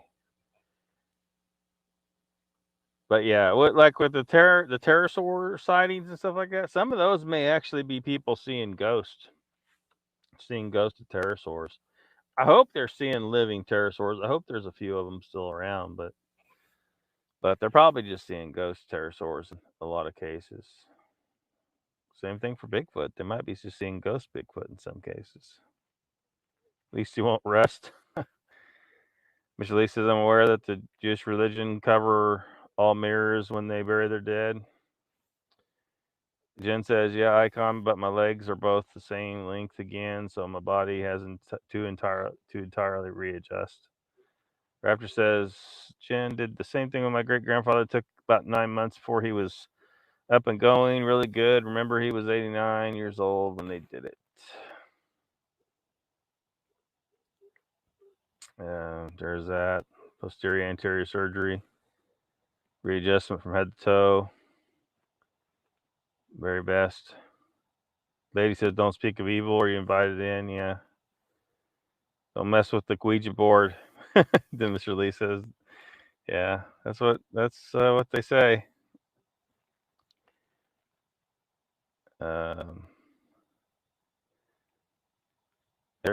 Everybody send $5 to my PayPal if you don't want me to mess with the Ouija board, or send $10 to my PayPal if you do want me to mess with the Ouija board. Whoever wins.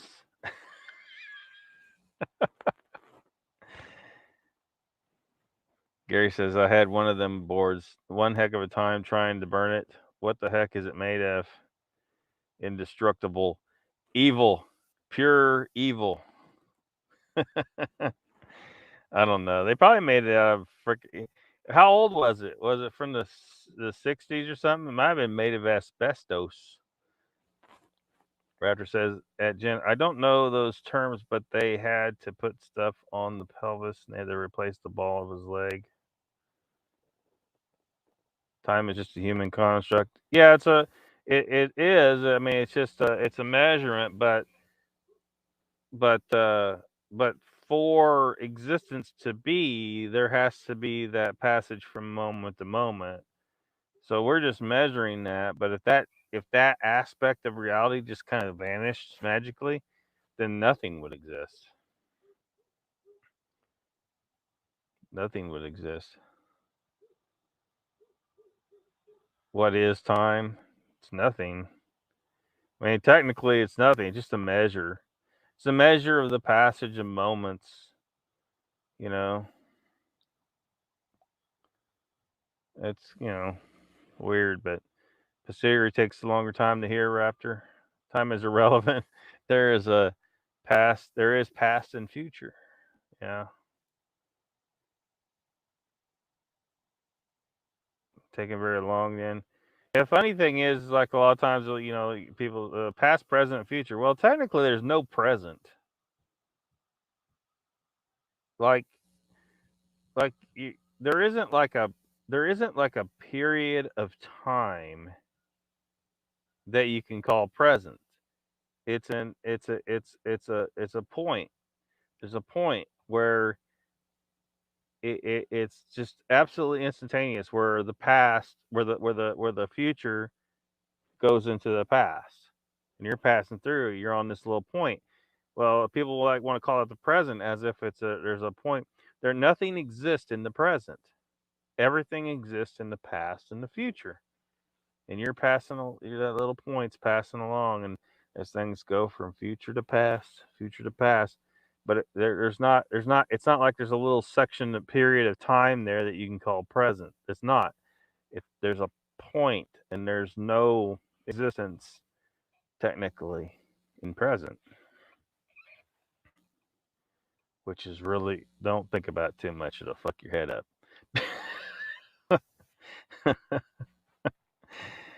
Booty, no booty can have its advantages.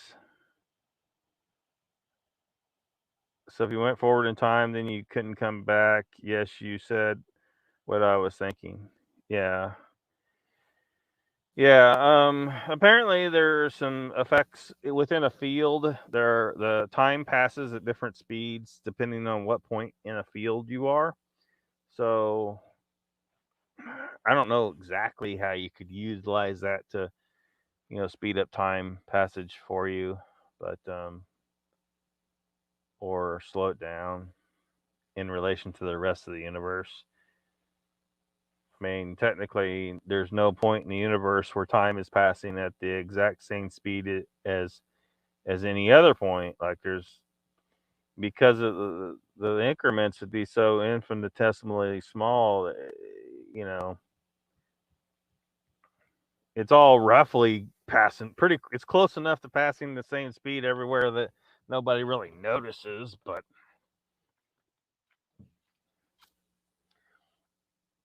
let's say you could form a field around your spaceship and center the portion of the field where time passes the slowest on your living quarters in the ship or something, to make your trip seem shorter.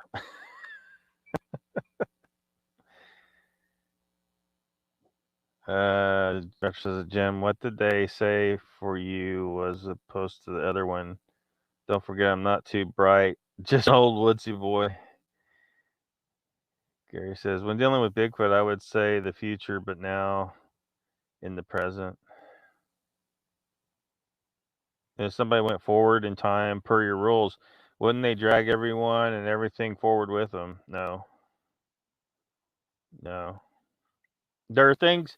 There's things are passing at different speeds all the time. It's like a normal thing. Mr. Lee says, "What was that film with Christopher Lee where he kept going back in time?" I don't know. All I know is I'm sick of time travel. I'm so sick of time travel in science fiction, man. My memory isn't the best, but don't forget an uneven surface I've sat on. No. Well, like, was it the old version of it? The new version, the newer new, I say, it was like late 1990s, I think. The time machine with dang it, I can't remember the actor's name. But there was an old version. Who was that Superman fella? That was Christopher Lee. Christopher Reeves. Sorry. Christopher Reeves. Was he in a time travel movie? Danny says, all things everywhere, all at once, blah, blah. Welcome, Danny. Welcome. He says, too late, Lockbeard. I just put a protective spell on you. Master Luigi board all you want. You will only conjure Charlie Callis. Well, cool. Christopher Reeves. Somewhere in time. Well done, Raptor. Mr. Lee says, hit it now. Yes, Mr. Lee is right. Hit it now. Uncle Bone says, Mr. Lee, oh my God, I'm eating half a chicken breast with a dill pickle slice wrapped with bacon, little buffalo sauce. Yum. Yep. I bought some summer sausages today. I don't know. I don't normally buy them very often, but there's been sometimes I'll just get crazy on the summer sausages. I can sit there and just gnaw on a log of that, all that stuff. Sometimes nice, fatty, loaded with preservatives, but it's fatty meat, so it works. It's good, good, good for you. Somewhere in Time, never heard of it? Mr. Lee says, Uncle Bones, I'm going to time travel to your gaff ladder and nick all your ingredients. You're gonna steal Uncle Bones' food, man? That's not very nice, Mr. Lee. Why would you want to steal all Uncle Bones' food?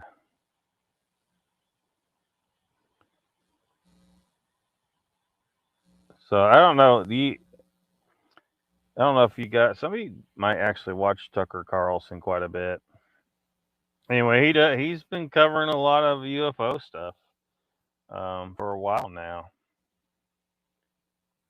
Let's check out some segments.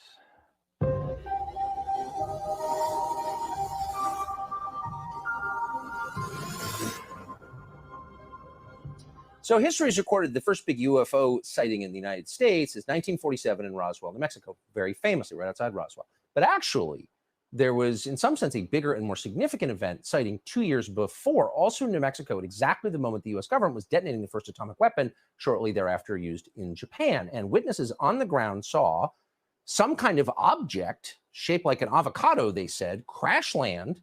It was inspected by a lot of locals. There were beings inside, they said, and it was carted away by the U.S. government. Now, people don't want to be called crazy, so no one said too much about it for quite some years. But people within the U.S. government believe it's true, and they believe it so strongly that now, as of this week, the Defense Department's annual spending bill will require, as per Congress, the Pentagon to go back and investigate what really happened.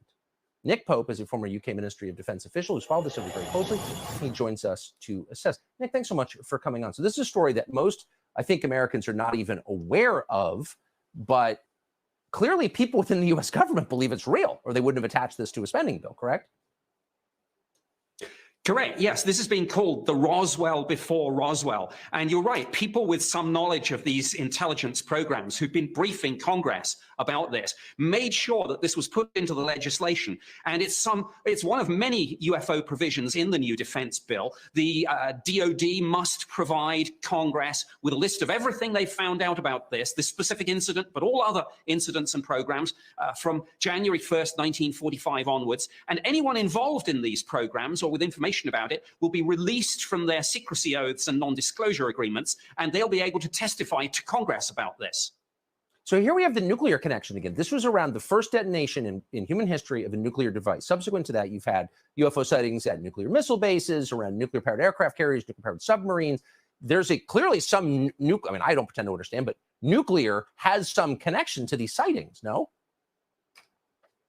That seems to be the case. And again, Congress is demanding answers on this. We had the latest report from the Office of the Director of National Intelligence last week that highlighted the fact that there were several hundred more sightings being investigated, military sightings, than we'd heard of before. Talked about unusual flight characteristics and performance parameters of this. And yeah, we must get to the bottom of this UFO and nuclear connection. Yeah, I mean, I would think. It feels like we're getting closer. I hope. Nick Pope, thank you for your work on this. Appreciate it. Thank you. Subscribe to the Fox News YouTube channel to catch our nightly opens, stories that are changing. Shut up. Shut up. I don't want to be on too much longer, so I had some other segments loaded up, but y'all can, if y'all are interested in seeing what he has to say and all the different segments, a bunch of them are on YouTube. You can look them up there. Lots of roughly 4-minute long segments on UFOs that he's been covering the whole thing for a while. And but I do want to get to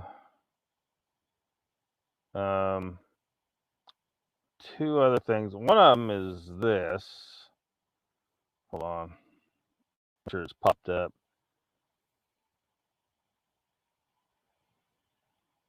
I don't think there's any sound of this, so I can just play. It's just 30 seconds.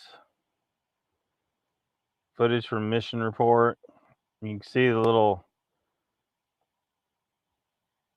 orb, it looks like a metallic, spherical, possibly shaped UFO. I don't know what explanation really is for that. And then there's this, which, you know, I'm calling it inconclusive, but, well, watch this. Did you see the UFO footage recently that No. Joe Rogan was talking No. about? No. Show Okay, me. well, let's listen to what he has to say. The most recent one, there was a woman who's a model who was on a plane. Did you see that, Jamie? It just got released today. She got what they're calling some of the most compelling UFO video ever. She's flying in a plane in this silver thing. They freeze framed it. It looks like a flying disc. A model saw this? A model. She's just in a plane and filming out the window. And they had seen this thing apparently, and she's trying to film it, and it shoots by the plane. You know, and I've talked to many pilots who have recounted seeing things and not being able to explain it. It's like, and we just brush that off, you know. Oh, here Watch it is. this. So play this. I mean, what in the fuck is that? So look at that, and look at that line. It's up on a 45-degree angle. That is, and the speed that it's kind of moving is the speed that I saw something in only at night. But you have to take into consideration that this plane is moving in a specific direction and the UFO is moving in the opposite direction. So it's faster. It looks much faster than it actually is. So even if that was like a Mylar balloon, if you're passing it that fast, see that thing, I mean, I don't know what you're getting there. Like, is that distorted? Like when they're showing that image, that to me looks like it's from another fucking world. Like if that's really what it looks like, it's actually flying like that. Make it full screen. But I don't know if that's a distortion based on the freeze frame of this. You know, you also have to take into consideration what kind of phone does she have? How fast is the camera? Is it able to pick things? Because there's things that can happen with artifacts, with digital artifacts, when things move very quickly. You get like weird lines that might not, but that looks very distinct. Like but at a certain point, play it again. There's been so many sightings. You've got to be an idiot to believe. It's so fascinating, man. I love it. So whatever this thing is, it's fast. I mean, if I was a cynic, I'd say, oh, it's a fucking balloon. But it is weird because it's not moving that fast. If the plane is moving, it's a propeller plane. Let's say, how fast do you think a propeller plane goes? 90. So if that was stationary, now let's imagine the propeller plane is going against the wind. So maybe that thing is going with the wind. So whatever that thing is getting blown with the wind current. So it could be a balloon. So if that thing is going 90 miles an hour, just imagine if you're a car, okay, and you're going 90 miles an hour and you're passing someone that's going in the opposite direction on the other side of the highway. They would probably be moving quicker than this. Let's see that again. Back that up again. So watch this thing. So imagine you're in a car, you're scooting along the highway, and there's a car comes around the turn. I just don't think it's traveling that quickly. It's probably very slow.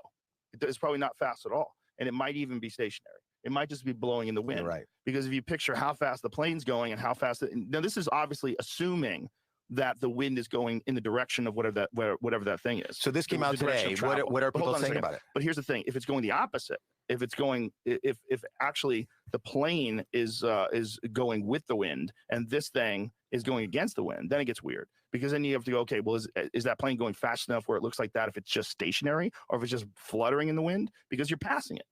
So it's kind of tricky when you get that video and you go, oh my God, it's a UFO. Look at it fly past you fast. Not really that fast. Well, more importantly than the speed, you know, that's what I saw something. For me, it was just lights at night and they moved at my thing. But that's not, but this is something you can't sounds explain. like it moved way faster than that.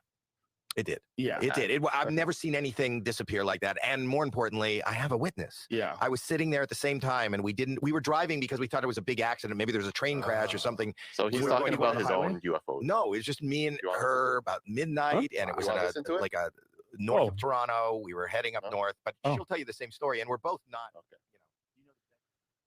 So what do you think it was? An object, definitely an object. I mean, it's an unidentified object for sure. Okay. But that's about where it ends. Like, the scale of it is weird to me. It's hard to gauge distance. It seems not that big, and it seems not to be moving. It seems to be moving at exactly the pace of you passing something that's sort of just floating there. Yeah. It almost looks like a deflated balloon just passing in the wind. Like Yeah, a I know that's probably what everybody's saying. Not tin. What the foil? The foil. Yeah, the party balloon. Yeah, I know. Yeah, that's what I think it is. It's just it don't look that big. It's not. It doesn't seem to be traveling like propelled. It seems to just be floating there, and the plane just flew by it, and it just seems small. So I'm thinking that's just somebody released a balloon, and that's it. Gonna time travel? Oh, you already read that one. Gonna steal his food, man. Good film.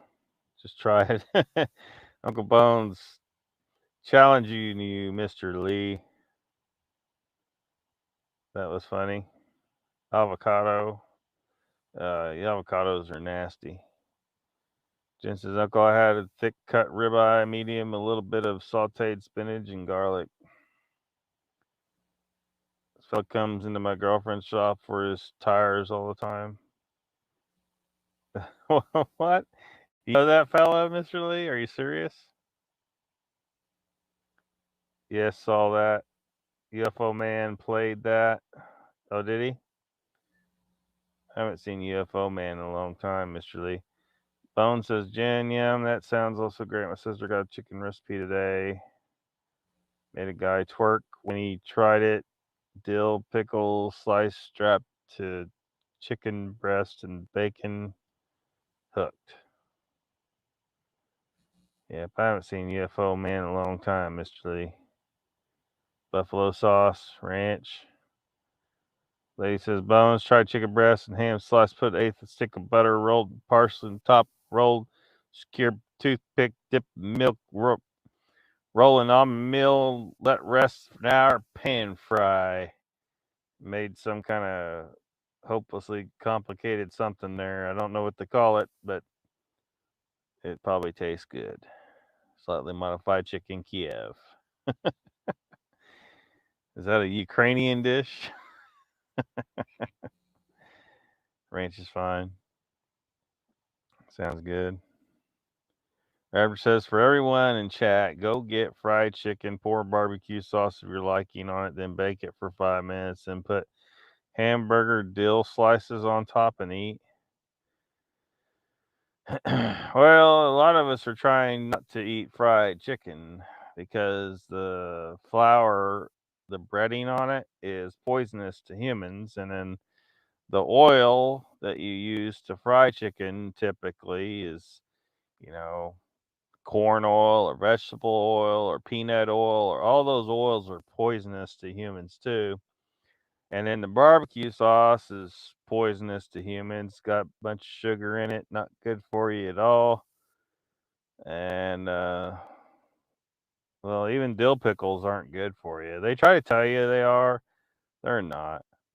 There's a reason why they could put you on that dill pickle like Weight Watchers thing, and you could eat all the dill pickles you want, was because they had a 0 rating. The reason why there's 0 rating, it doesn't have anything to do with calories. It has to do with the fact there is nothing in a dill pickle that humans can use for nutrition. It's not food. It's just some shit to fill your stomach. It's not food. There might be some trace amount of vitamins you could maybe get out of it, but you need fatty meat. And that's all you need.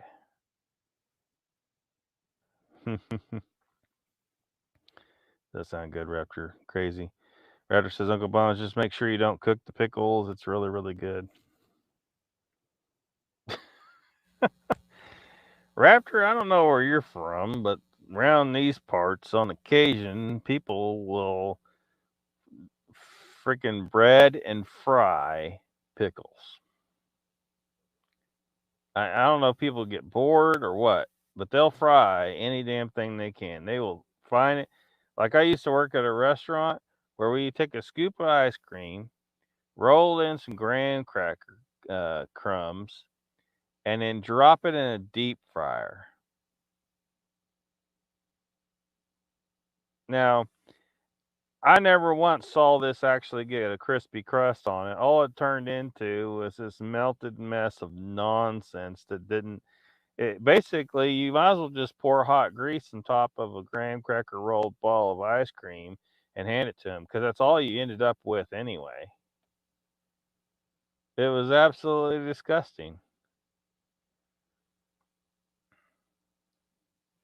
Mr. Lee says, I love the pickles, though, all kinds. You got some good barbecue places in Oklahoma, though. Yeah, they'll do in a pinch.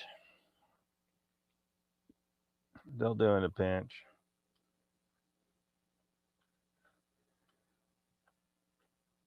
I'm hard to please when it comes to that stuff, though.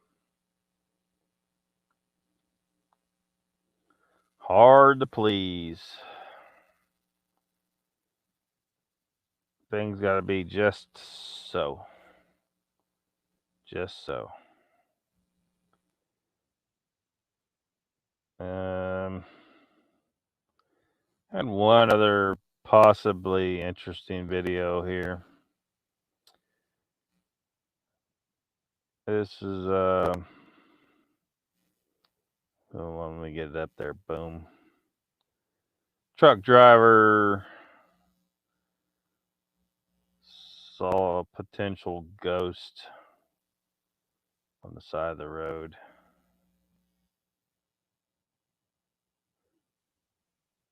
See it there on the right.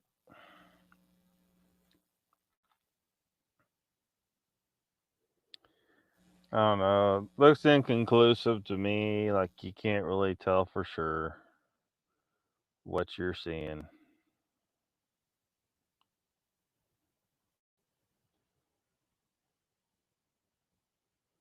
Whoops. Went too far.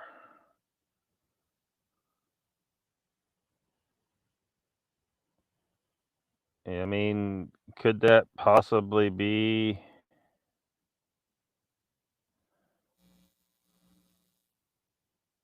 a? I don't know. It just don't look like anything. And could it be a reflection on his windshield?